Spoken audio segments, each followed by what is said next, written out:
12 મહિને દીવો બાલતા પણ મનના ઉજરા હતા ભાઈ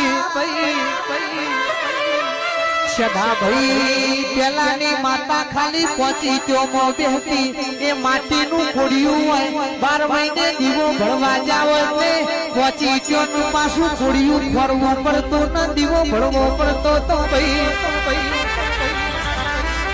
અને અત્યારે તો ત્રણ મારના મંદિર બની ગયો આરસ પારનું મંદિર બની ગયું હોજ હવાલે દીવા બળતા હોય ધૂપના ધુમાડા થતા હોય ને પાછા હોજ બેઠક કરીને માતા મઠમાં સાકા ગમે તરતી